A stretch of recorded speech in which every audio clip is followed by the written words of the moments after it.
Hello and welcome to our next session with Clif Smith, his incredible author. Can't wait to hear from what he's got to say.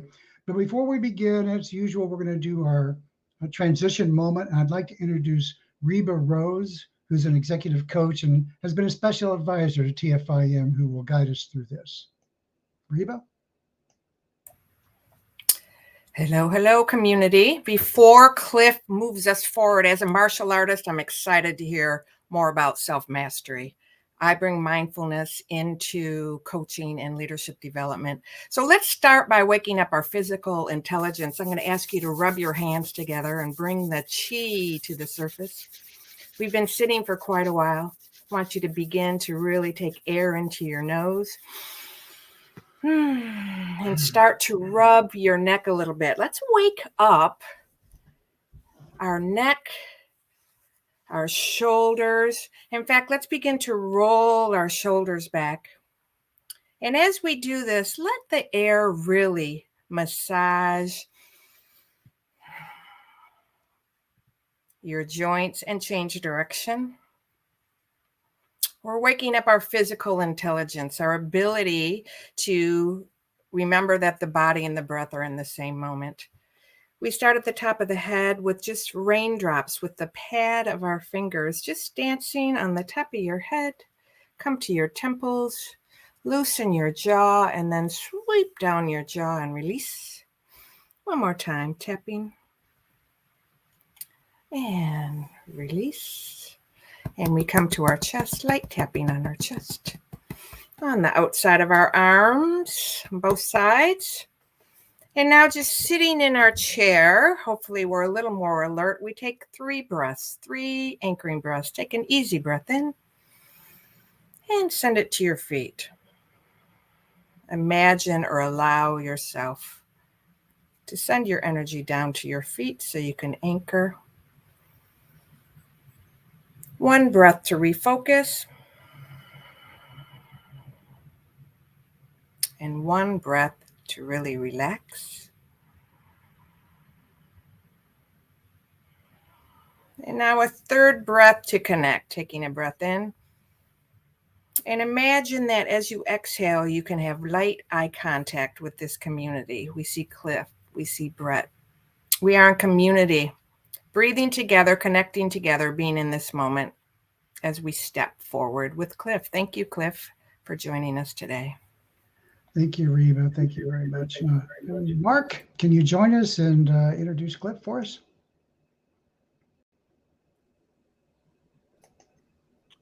Hello. Okay, so now it's time to meet our next speaker, Clif Smith. He's the author of the new best-selling book, Mindfulness Without the Bells and Beads, recently praised by Ariana Huffington. He's a U.S. Army veteran, former diplomat, and an intelligence officer with over 25 years of experience leading through high-pressure situations, and is one of the world's foremost advisors, actually, in bringing mindfulness to the corporate world. Following his passion for developing others, he built EY's Mindful Leadership Program, delivering practical training to over 100,000 EY and client personnel, and demonstrating the value of adopting mindfulness as a fundamental part of our personal and professional lives. Please meet Clif Smith here. Stage is yours. Thanks, Mark. I really appreciate the introduction. It's great to be here with you and Brett and everyone. Mindfulness is a bit of a buzzword these days. And I think what's going to happen now for the next 55 minutes or so is that we're going to pivot to the practical. I think what we had over, 800 or 900 people, I think you said, signed up for this session. And I think it's absolutely amazing that we have this many people who are interested in bringing mindfulness into the working world. And it's gives me great hope for the future of mindfulness in the workplace. I mean, EY, we've actually had over 150,000 people join and attend one of our sessions, whether it was a 15-minute drop-in session, whether it was our 8-week course or our executive course or a 60-minute introduction to mindfulness. And today I want to take you through the evolution of that program from the day we got together and said, hey, let's start a program to today, and how we moved it from a grassroots employee-led volunteer type of network into our official learning and development curriculum, and the challenges we face and overcame along the way. And although we help companies create their own programs, that's not why I'm here. I'm here with my most highest aspirations, that you walk away with practical tips to use to set up your own programs, whether you need any help with that or not. And I'm going to take a second here and hopefully we'll be able to share my slides. Let me see if they will be coming up. And hopefully you can see those. Maybe give me a heads up, somebody can see those. But essentially, I'm going to take you quickly through my journey with mindfulness. I think it's really important to know, if anybody's going to be sharing mindfulness with you, that you should understand how mindfulness has impacted their life. So I'll take a moment to do that. I'll talk to you about where we are today and what our strategy was when we first started our network back in 2015. And then I'm going to get really practical. What do you need to do? What are some of the leading practices for generating support and expanding your mindfulness network? Introducing mindfulness, like that session is the most important session. We'll break down why that is and what are the key components of it. What are some big breaks that you might come across in your in the evolution of your program? What are some statistics and research that matter? How do you move into your official learning and development curriculum, and why that might be a good idea for you? And then we'll talk a little bit about the people you might come across as you build your program. And then what are some of the pitfalls, some of the challenges that you might face? We'll do some key takeaways. And if we have time, we'll have Q&A. And if we don't have time for Q&A today, because I have a hard stop in 52 minutes to teach a class, I'm actually going to come back for the latter part of the portion of the program and go into the networking sessions and answer questions as they come up. So as I said, I think it's helpful to understand where people are coming from if they're going to be sharing or teaching mindfulness. And I'm an MBSR teacher, mindfulness-based stress reduction teacher. I also teach SIY. And so, a little bit about me. I was raised by a single mother of 3, grew up on welfare, lived in government subsidized housing for much of my childhood, got toys from Toys for Tots at Christmas time, free lunches at school, that kind of thing. Now, I'm not bummed out about my childhood. That's really what got me connected to mindfulness in the first place. My mom entered me into a contest, essentially for poor kids, to win access to a martial arts program in my hometown. And I was one of 5 lucky kids who won. I'm that little guy there on the right, about 11 years old. And I learned 3 mindfulness skills in that program that absolutely changed the trajectory of my life once I started to apply them. So the first thing I learned was how to become mindful of unhelpful internal dialogue. Those internal thoughts that said, I'm not good enough, I'm not smart enough, I'm not tall enough, I'm not rich enough, I'm not whatever enough to even attempt to do the thing I was interested in. So learn to become mindful of that unhelpful internal dialogue and move forward despite it. The second thing I learned was how to become mindful of fear. So learning how fear shows up in my body physiologically, learning how it shows up in my mind, and then learning to move forward despite the experience and presence of fear. And the third thing was all about focus and concentration, learning to keep my attention where I wanted it to be, as opposed to where the distracting world wanted it to be. And so I took those 3 skills and moved forward in my life. And I wish I could tell you I applied them immediately or in high school. I definitely didn't. I mean, in high school, I was worried about making money, not making good grades. And so I focused on making money and not making good grades. But I already knew what I wanted to do. I wanted to be in the military. I came from a military family. And I felt like I won the world lottery by being born in a free country. And I didn't do anything to earn it. Service was one way to do that. So I graduated from high school on a Friday, barely, and I was in the Army on the following Monday, 2 days off. And the day I left for the Army, I learned something about myself that day. I learned that I was absolutely terrified of heights and of flying. It was the first time I'd ever been on a plane. Now, I don't mean the typical nervousness you might feel the first time you fly. I'm talking about white knuckling the armrests, heart pounding out of my chest, sweat beading. Now, clearly I got through that, but this was something I realized I was going to have to face and overcome if I was going to explore the world the way I'd hoped and dreamed about. And I don't know if you know much about the U.S. military, but my first assignment after basic training was a place called Fort Bragg, North Carolina. Well, this is what they do at Fort Bragg. They jump out of planes a lot. And so very shortly after joining the military, I had this opportunity to volunteer for airborne school and face that fear. And what I learned through that process is when you can feel that level of fear in the body and in the mind, move through it and be okay on the other side, when you can do that consistently, there's really no goal that's out of reach. Now, this is about 3 years into the military, and I had enlisted for 4, and so I have a decision to make. Do I start the process of exiting the military, or do I reenlist? I saw the reenlistment officer, and she printed out a list of jobs that the Army had a need for at the time, and one stood out as being very interesting to me. And that job was linguist. Chinese linguist to be precise. Now, if you think that kid who barely graduated high school had some unhelpful internal dialogue about his intellectual capabilities, you'd be right. The first thought I had when she offered me that opportunity was, hey, buddy, don't you remember? You failed high school English, your native language. Do you really think you can learn one of the most difficult languages on the planet? And I did something that day that I now call catch and release. And I write about this in my book. I caught the fact that I was having this unhelpful internal dialogue. And as soon as I caught it, I was temporarily released from the influence it had over me and was able to sign on the dotted line again. And they sent me to Monterey, California, where I studied Chinese for 10 hours a day for 63 weeks straight, and surprised myself by graduating from that program with honors. And I started to get the sense that maybe I could go to college. Nobody in my family had been to college. And so I started to dip my toe into college by taking college classes and my different military assignments around my career, and eventually wrapped it all up into an online undergraduate degree at Bellevue University in Nebraska. Now, I've never been to Nebraska. That part of the degree was all online. Now, this is about 10 years into the military, and so I decided to leave the active duty and join the Department of Defense as a civilian at this point. Now, if I were to ask you to make a guess, what country do you think the U.S. Department of Defense sends Chinese-speaking civil servants?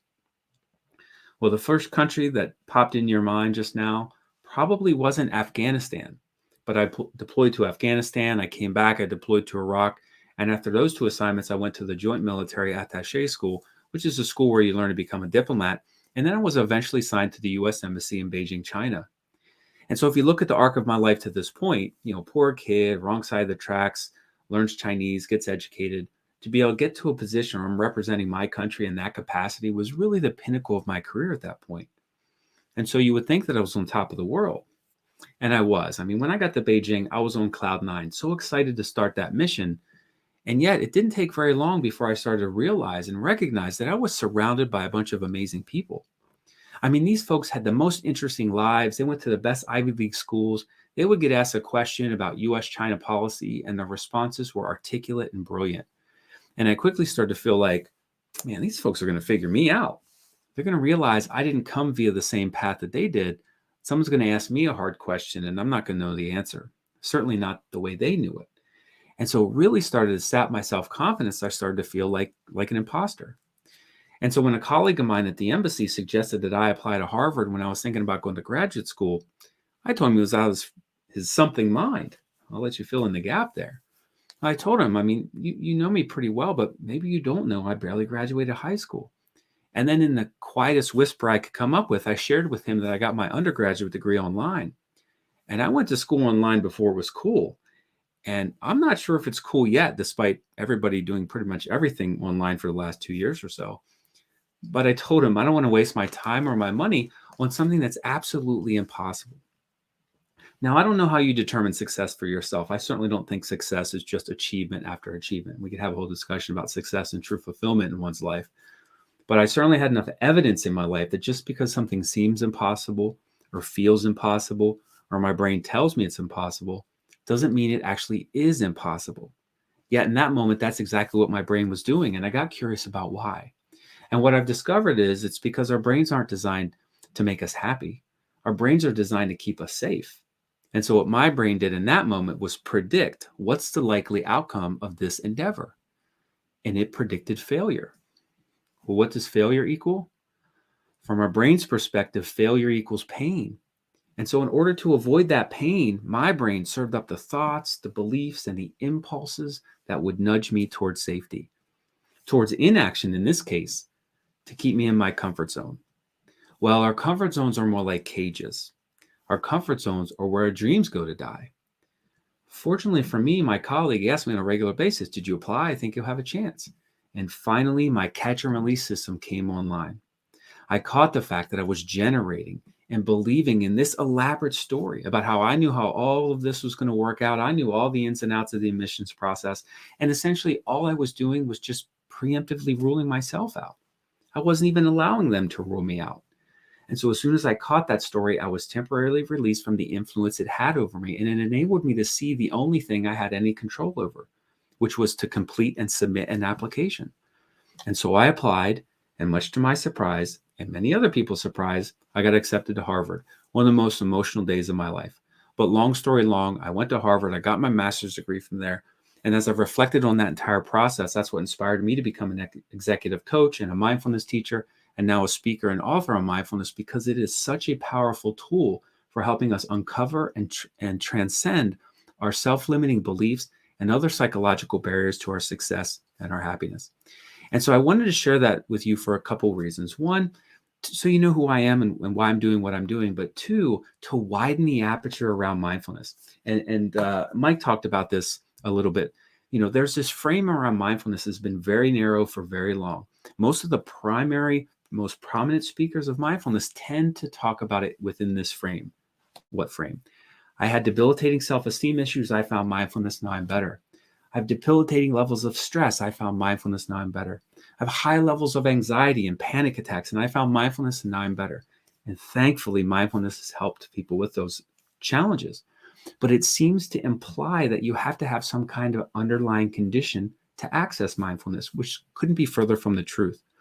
And so what I try to do in my speaking, in my book, and in my training of mindfulness is to really widen the aperture so you can see and actually feel how it can help you with your leadership, how it can help you with your performance, particularly under pressure, and decision-making also under pressure. All right, so let's see where we are in the EY Mindfulness Network. If you take a look at the image here, or the slide here, this is what our purpose is. We want to positively influence 3 aspects of our people: their leadership, their well-being, and their performance, so that they can become the best that they can be at whatever they're doing in their personal lives and in their professional lives. And so how do we do that? We do an introduction to mindfulness session or class, varying lengths depending on the type of event we're doing. This is the thing that I've just recently surpassed 100,000 people delivering, both internally and externally. We have an award-winning 8-week course that really creates the conditions to reap the benefits of mindfulness, because it needs to be cultivated. I can motivate and inspire people in 60 minutes, but there's no change in 60 minutes. They're not more mindful after that 60 minutes, but they are after 8 weeks. We host drop-in sessions, and we foster a community, creating a sort of a wide ecosystem so that we can incorporate mindfulness into our overall culture. And we'll talk about what that looks like. Here's what we've achieved to date. So we started the network. There was a group of very small handful of people in the UK that got together and said, hey, let's have a mindfulness network. I found out about this group and I called them up and said, hey, my name's Clif. I'm in America. I'd love to join your group. Connect me with your people here. And they said, Clif, you're our guy in the Americas. Go grow mindfulness. And so we got together. And so in 2015, we got together. And in those short years, we've now these numbers are a little dated. You know, we don't have the first 3 months of this year, but over 147,000 people as of 2021, December 31st, 2021. Last year alone, we held 241 drop-in sessions. These are drop-in sessions, daily drop-in sessions where people can come in for about 15 minutes, 1 to 1:15, 1 to 1:20 every day, Eastern Standard Time, and we just do a meditation. And we have when we first started, we had over 500 people come into these calls, and now it fluctuates anywhere from 60 to 160, depending on what's going on in people's lives. Last year, we did 139 introduction to mindfulness sessions, really demystifying it. We'll talk about the importance of those introduction sessions. We have over 3,000 members of our network. We have 74 champions worldwide, people who are empowered locally to create and spread mindfulness, create drop-in sessions locally, introduce mindfulness locally, things like that. And that's all well and good, but let's talk about the strategy that we took when we first started the network in 2015, just to give you a sense of what we were trying to do back then. So we really had 3 sort of lines of effort. We wanted to figure out, how are we going to connect with our people? And that's about communication. How can we connect with them so they even know what mindfulness is, where to access resources, things like that. The second pillar is develop. How do we actually train them? How do we give them the skills, and how do we teach them to cultivate mindfulness within themselves, both at work and at home? And then how do we embed it in the culture? And I'm not going to spend a lot of time on these very consultancy slides, because I want to get to the practical things that we did.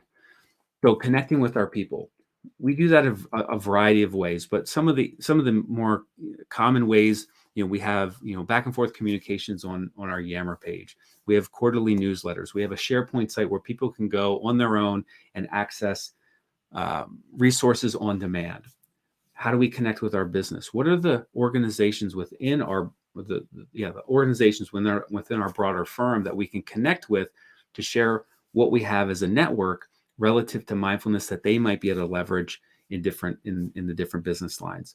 And then again, this is our vision in 2015. How can we connect with our clients? What are the things we can do with our blended teams that can bring mindfulness onto those teams? So that was the pillar 1 in 2015. In pillar 2, how are we going to develop them? And so we had this scale of what can we do locally and what can we do globally or regionally. And so you see the sliding scale. To the left is mostly local introduction to mindfulness sessions, local drop-in sessions, local classes and sessions, lunch and learns for teams. And then we moved, and we were doing virtual from the beginning. And so when the pandemic hit 2 years ago, we were already delivering all of these things virtually anyway. And so it was a pretty quick and easy pivot for us, at least in the Mindfulness Network, to really start to grow access to mindfulness when the world pivoted to virtual. And then the third piece was embedding it. So what were the things we were going to look at as we thought about, okay, it's going to be great to be able to give individuals these skills, but how do we embed it in the culture so that somebody feels comfortable offering at the beginning of a meeting a few moments to arrive, to get present? And they don't have to do a mindfulness meditation, but they can just offer the space, the time to do it. Because in my opinion, mindfulness training should always be optional. It shouldn't be mandatory. So we looked at it at the individual level. So we talked about that, getting them access to the SharePoint site on demand. In our 8-week course, we have buddies. And so there's, even in their first sort of in-depth foundational course, they have an accountability partner, someone who in the time between our sessions, they can connect with and talk about their experiences. And then obviously we have the Global Mindfulness Network, which is really an ecosystem, so that after they take the fundamental skill building course, they can continue to practice, keep their mindfulness alive by engaging with our community. At the organizational level, and I looked at was really the whole firm, how can we access, provide mindfulness that our senior leaders, our most busy leaders can access to get them sort of up to speed on what mindfulness is, what isn't it, and how can they begin to incorporate it in their teams? And how can we create our own internal cadre of trainers? And how can we incorporate this in our learning and development curriculum? And then at the time, also in 2015, we were thinking about how do we offer programs to both internally, but also externally. All right, so let's get to some more practical things. There are multiple ways to do this. I just really want to highlight that. It reminds me of this analogy. When you climb a mountain and you get to the summit, you can turn around and look down, and you can see the path that you came, and you know that that's one way up. But from that vantage point, you might see other pathways as well that you weren't aware of or you just didn't take. And so I took the approach of sharing mindfulness first at the grassroots level, building it as a part of an informal employee-led network. And then once demand rose, once things were sort of rolling, then there was a request for resources when the time was right. I knew that I needed to shape some views on mindfulness, right? We'll talk about that, but there's certainly views that people have of mindfulness that aren't helpful if you're trying to incorporate it into a company. And we needed to find some evidence. We needed to gather some data that this was useful for our people, that there was interest in this from our people before I could ever ask for any money to do it. And so at the time, certainly in 2015, and for probably the first 3 years, everything that we did in mindfulness was voluntary until we pitched to create this position that I have. And others might have success asking for resources first and then building a program. And if you can do that, that's a great way to do it as well. All right, so let's talk about introducing mindfulness to your organizations. I'm not going to state this lightly. The single most important thing you can do when trying to start a mindfulness program at any company is to create a compelling and effective introduction to mindfulness class. And because this can be 60 minutes long. I've delivered my keynote, my session, Mindful Leadership in the Modern World, or sometimes I call it Mindfulness Without the Bells and Beads, aligned with the book. I've delivered it to over 100,000 people, just as we said earlier, across EY and externally. It's that talk is why I got the book deal with Wiley. That has been a crucial factor in generating interest in and support for mindfulness at EY, right? Mindfulness is such a buzzword. This is there's mindful mayonnaise out there. There's mindful pistachio nuts. There's mindful hair gel, right?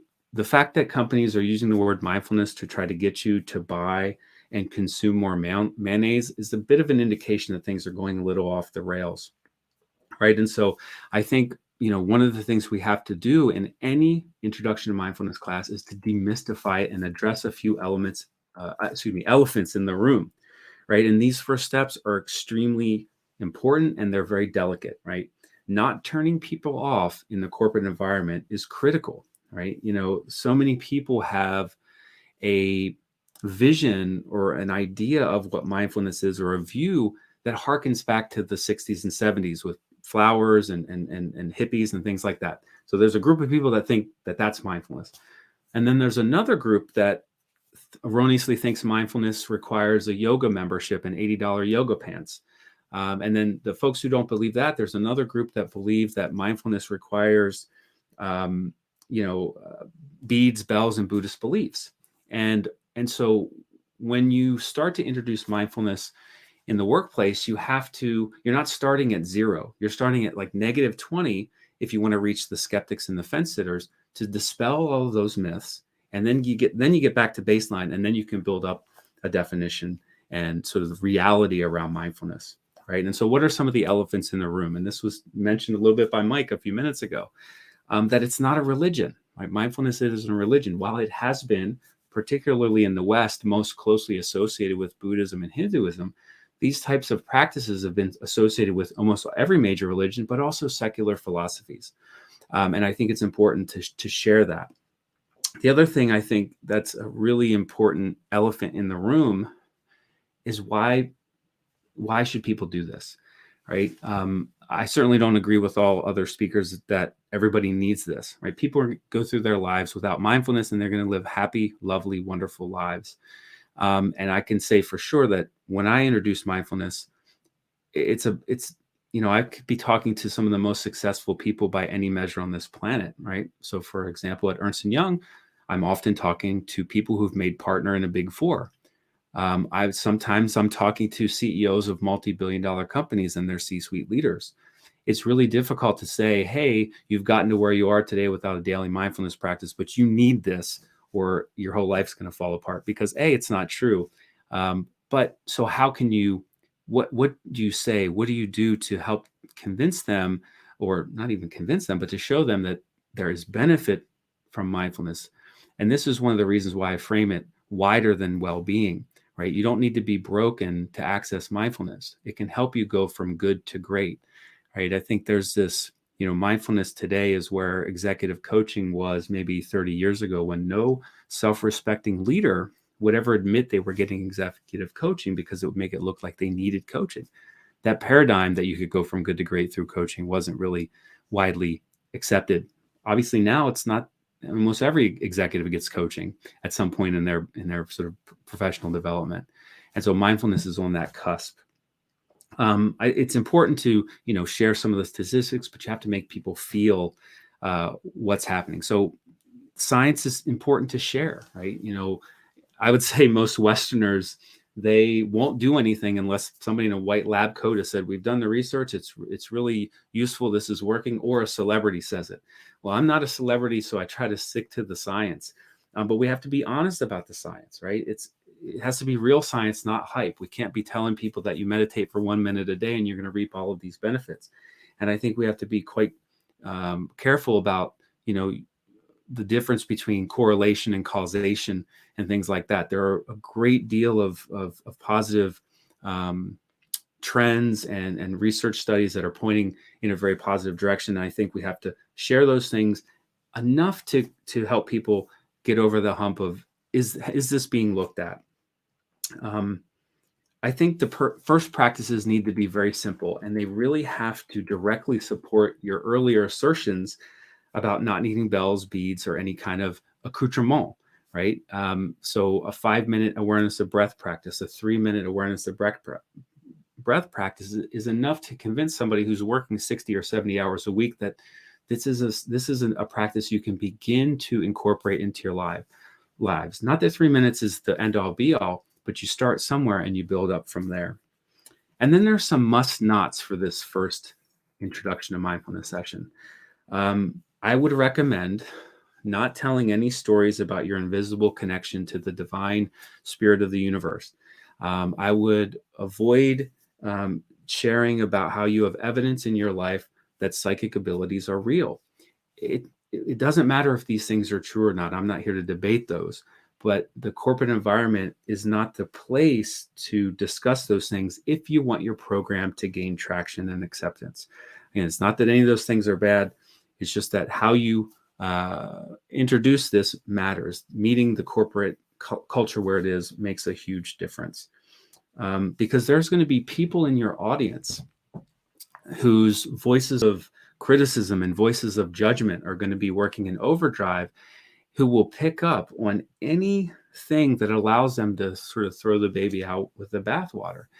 And if they pick on that one ping, that they ping on that one thing, you've said it's secular, but you show up with a bell that has an image of the Buddha inside of it, and you light a candle. If those people who are immediately turned off by that, if they are influential or loud enough, actually loud enough or influentially loud enough, they can ruin the whole program in terms of, like, you want people, when they leave your session, walking away with an insight into their typical way of being, right? Whether it's being on autopilot or whether how multitasking is impacting their life, like making them feel that in this presentation, so that they walk away and say, wow, I really learned something. And you know what? I want to take that longer course and really cultivate these things. And they're not feeling like they're about to be indoctrinated into a cult. And so if they walk away that way, you're much more likely to have word of mouth, which is extremely valuable as you move forward in your program.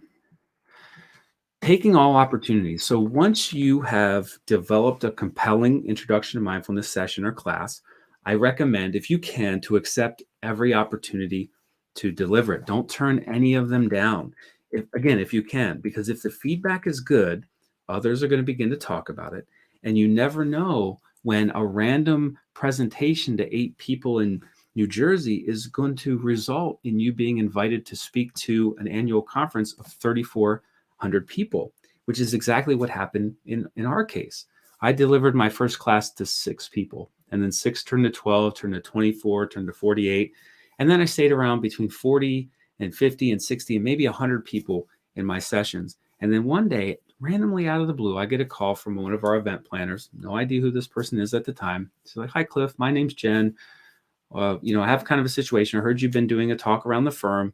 Well, we have a situation. We have this event, and our CEO at the time, Mark Weinberger, he had to cancel his keynote. Would you be willing to stand in and do your talk? That's about an hour, and that's what we need. Oh, by the way, it's to 3,400 people. Like, that's a drop the phone kind of a moment. But had I not done all these other small, seemingly trivial events, I wouldn't have been even prepared or capable of doing this event. And taking advantage of these types of big break opportunities, and they will come up, is key, because they might not come around again. And they can really help spread your message and get you connected to some of those sponsors that were mentioned earlier. This particular event, I get connected to our learning officer, our learning leader, our talent leader, and our event planners, which event planners are always looking for good content. So if you have a larger company, having a plug and play type of a program that's really impactful for people is definitely somebody you'll be on their speed dial. Your presentations are also going to result in people reaching out to you, connecting with you, and the folks approaching you are going to fall into a number of categories. Some of them are going to want to learn more. Some of them are going to want to tell you how everything you just said was wrong, and then everybody in between. But some of these folks are going to really want to support you, right? They're going to be coming out of the closet, so to speak, right? They might have been meditating for 30 or 40 years. And Scott talked about that. He was meditating for decades before he ever talked about it at work. So when you start talking about it at work, it's going to give people the space to feel like they want to share with you. So you're going to have some of these folks, they've been meditating for years at work. They've kept it separate. Those are great people that can be your first group of champions, right? They've done it. They can start to spread the message, and they can be advocates in their offices for mindfulness, and point people to your resources that are available. Gaining allies. Some of those people who will be reaching out to you will be executives, right? And these folks can be champions, just like the initial folks, but they can also help you with your goal in a different way, right? Instead, I would encourage you to develop a relationship with them, offer to share mindfulness with their teams, offer to share details about how mindfulness is impacting companies. And when the time is right, they can be your first sponsors. So they can be the folks you reached out to first to say, hey, we've been doing this on the side. How can we get, more leadership support and resources to expand this program? And then as the popularity of your program continues, as senior leaders start to highlight it in their calls and highlight the team that's creating this network, folks are going to reach out to be champions just so they're associated with the network. And that's totally fine. You can absorb those folks in and help them find ways for them to contribute. And then other folks are going to come in and want to immediately pivot your charter to their pet project, right? Whether it's astrology or whether it's TM or Western versions of yoga, whatever someone's personal thing that they like is, that this will happen. It happens in most every big company that does this. It's not that these things, again, are bad in and of themselves, but it may dilute your message, and you just have to make a choice there. Is it going to impact your sort of the broad acceptance that you're trying to gain for something like mindfulness? I mean, obviously, it's important to be inclusive, to be supportive. At the same time, it's okay to be firm and fair about what your program charter is. Is it science and evidence-based? Mindfulness programs like based on like MBSR, MBCT, SIY, other programs with that broad and deep level of research that are associated with them. Again, you just have to choose. It's all about making choices. Is this going to hinder or help our ability to spread mindfulness at our organization? Getting budget and resources, the statistics that mattered. Scott talked about this a little bit. Businesses are in the business of staying in business. And they need data, particularly people who have P&L responsibility, profit and loss responsibility. They need data in order to invest very limited budget and time towards these types of programs, right? And the stats that you can get out there from the American Mindfulness Research Association, which I think is part of this program, you can really notice and see, I think 2 or 3 people have already said it, there's thousands of studies now that are, again, pointing in a very positive direction that mindfulness is helpful across a variety of areas. And so just the sheer amount of research, and it's still young, we have to be honest about it, it's still young. There's not as much research into mindfulness as there is into physical fitness, but there's a great deal. And the amount of research mattered, certainly in our situation. But also you can really drill down and find research specific to your industry. If your industry has factory floors and safety is a key performance indicator for you, like you have those big signs on the wall that say this many days since our last accident, you can find research that talks about mindfulness's impact on reducing accidents in the workplace. That exists. I'm sure you could find it at AMRA. And so pulling that data is really very, very, very helpful, that research, I should say. But then also it's helpful to tailor things that are aligned with your company's priority challenges or their vision. You go to the company's website, there may be 5 things that they're most focused on. And some of those 5 things will probably be cross-cutting your organization. So for example, just to contrast with the bullet before, say you have, there's a key performance indicator around safety. That's on the factory floor, but there may be a broader challenge, a broader thing that the company is looking to do, like build emotional intelligence or reduce unconscious bias. And so in your pitch for getting budget and resources, you can share some things that are specific to a particular business unit, but also you can pull data and research that highlights some kind of research that highlights an alignment between what mindfulness can do and something your company already wants to do, right? Reducing unconscious bias. And then also comparing,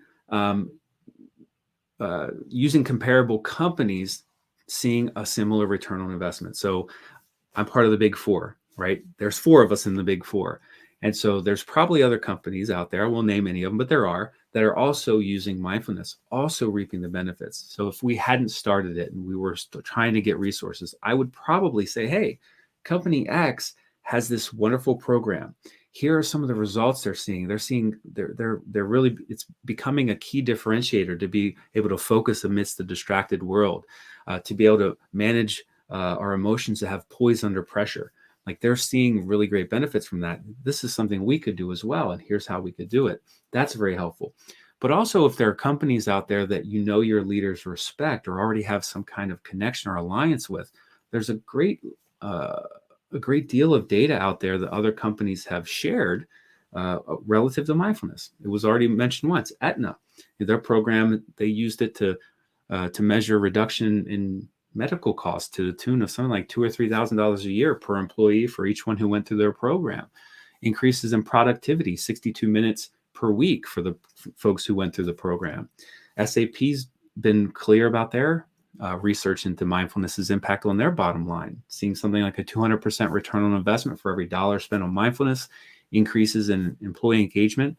So the data is out there, and business people, if they've seen something's been shown to work in other similar industries or organizations, pulling that data in is extremely valuable.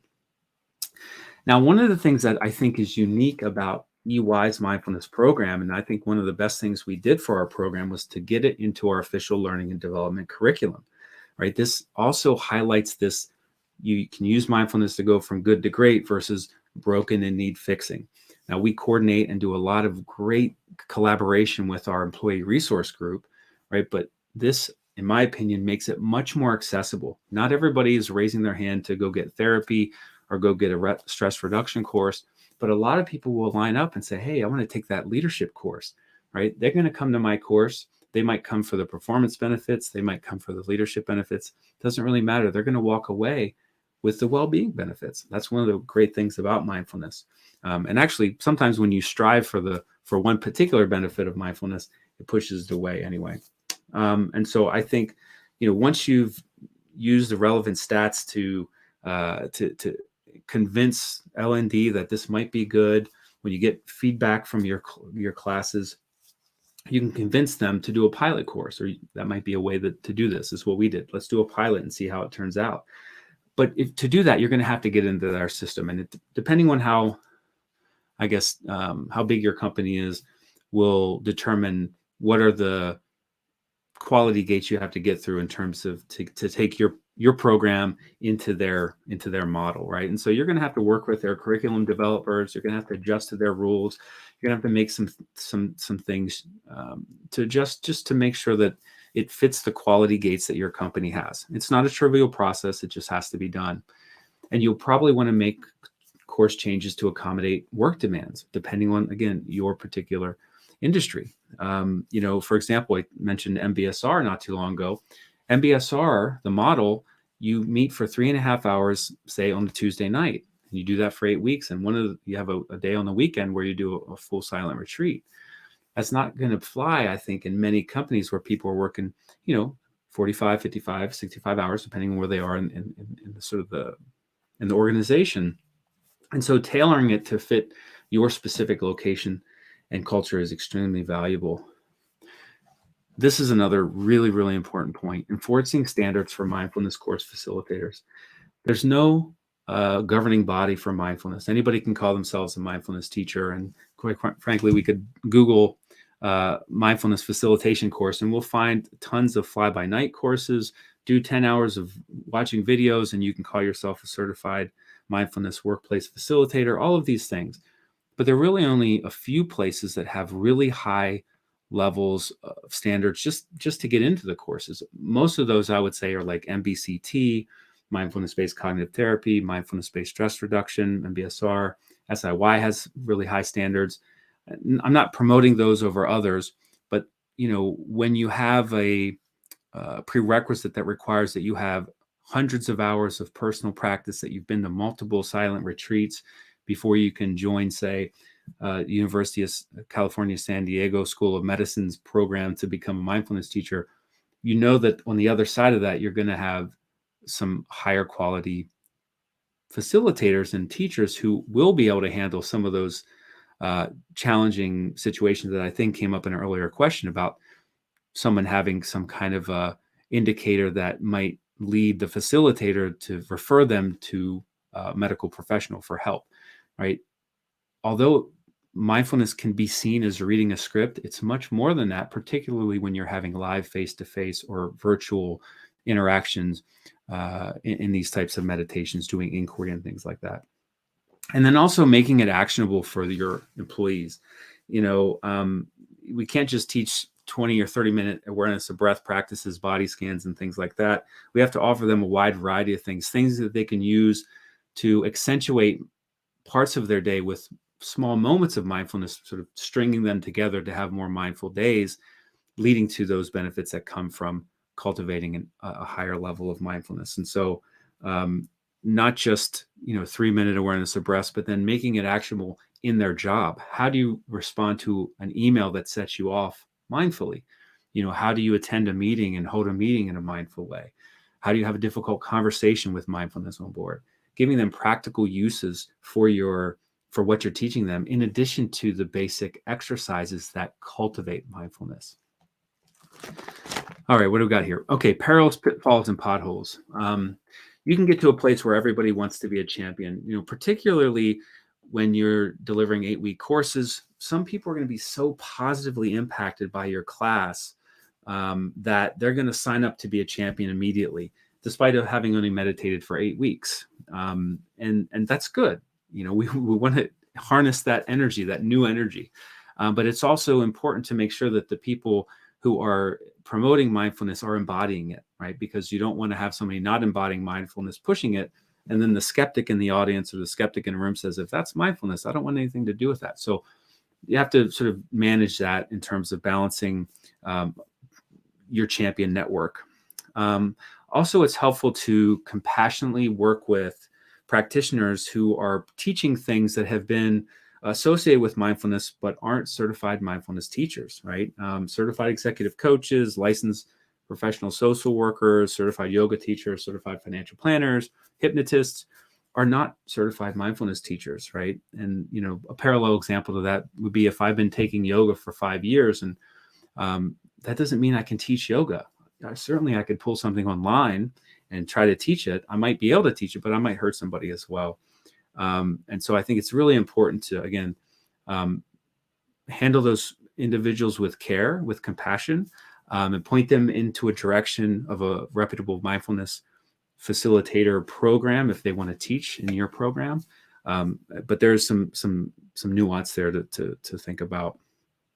Also, I think really shedding those unnecessary items associated with mindfulness. Again, this is to help make it more accessible in the corporate world. And there are no items that are necessary to be associated with mindfulness for it to work. This isn't because those things are bad, and certainly many things are used in conjunction with mindfulness. Bells, beads, and many, many things. Special cushions are sometimes used. They have contexts in which they're used, but we don't have to add anything into our lives to practice and reap the benefits of mindfulness.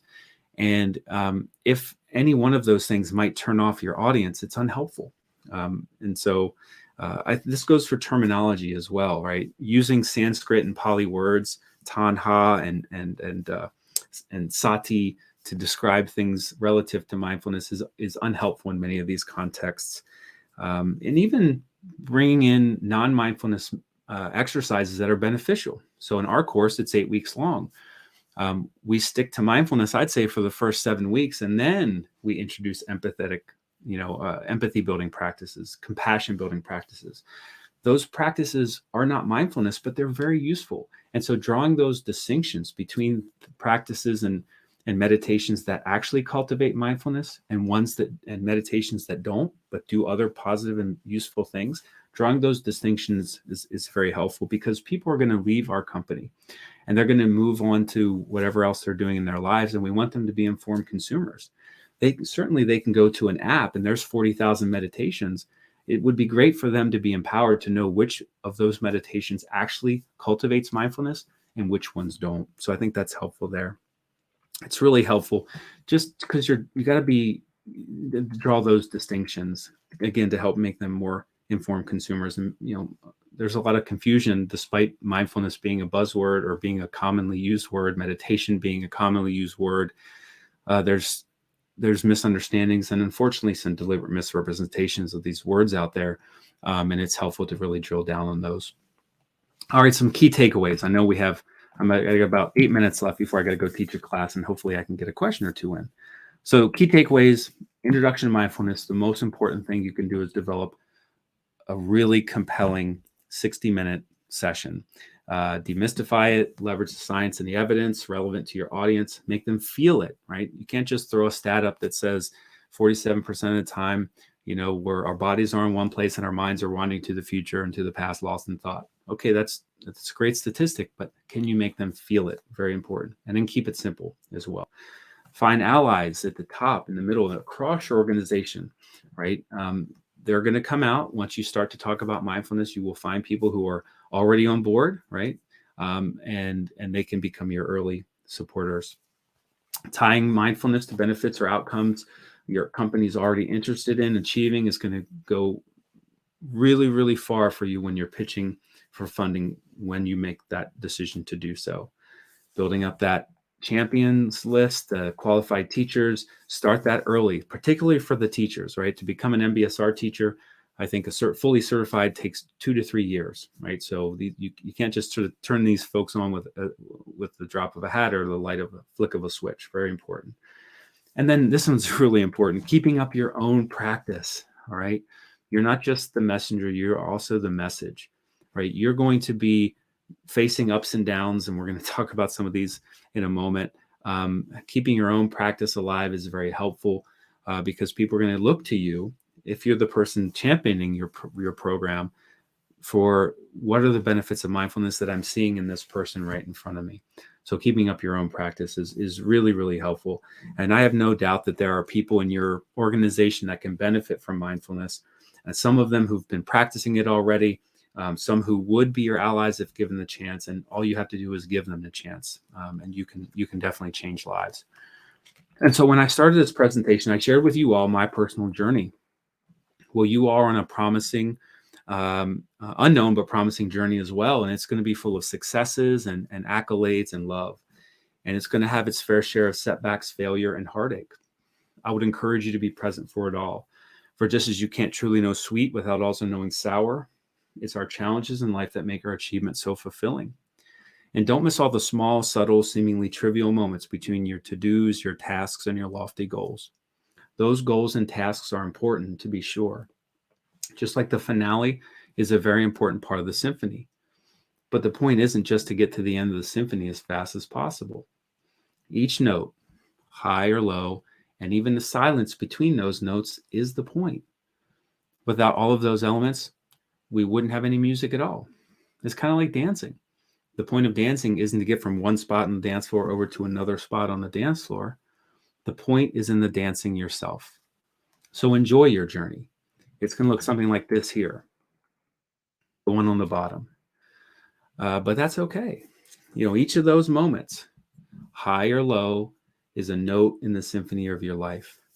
Be grateful for them. Be present for them. You don't want to get to the end of that journey like the end of a typical car ride where you miss most of it because you're lost in thought. Look, mindfulness isn't just going to boost your emotional intelligence and make you a better leader.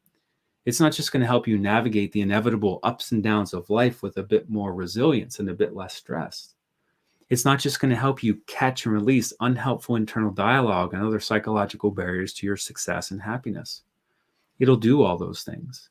But what it'll also do is help you greet the last moments of your journey, knowing that you were awake for the whole show. And that, ladies and gentlemen, is one of the sweetest fruits of mindfulness. And with that, thank you. Again, we got about 4 minutes. I'm not sure if we can answer a question in 4 minutes, but I'm happy to give it a try.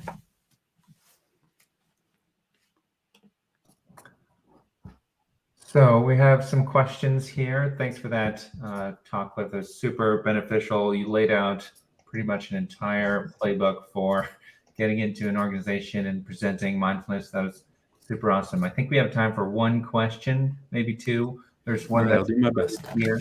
I will show that on stage if you'd like to answer this one.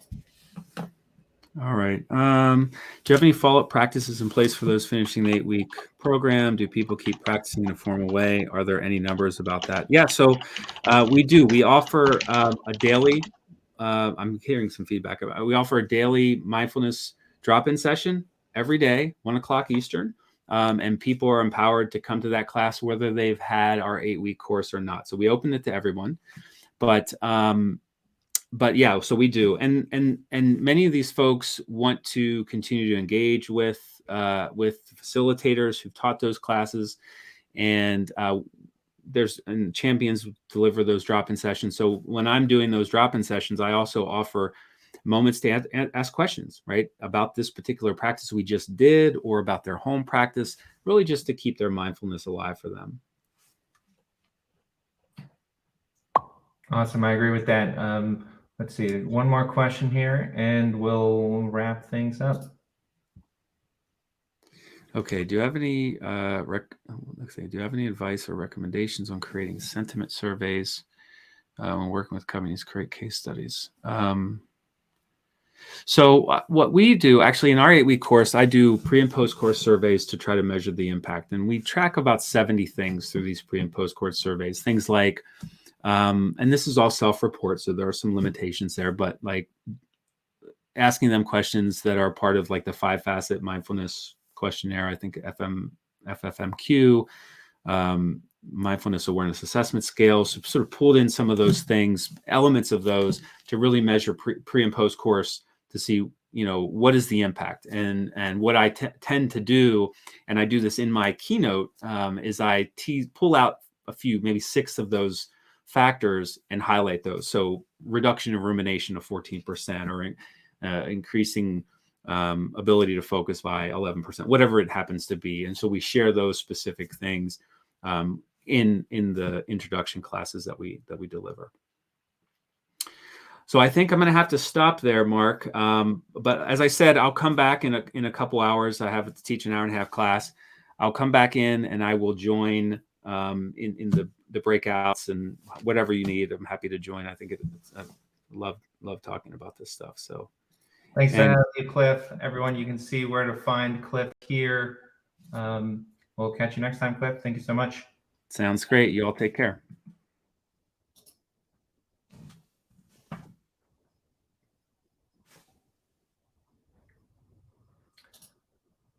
All right, we're running a little bit behind here. We have Brian Welch, who we're going to meet with backstage and coordinate a little bit, and then we will launch him coming up pretty soon here.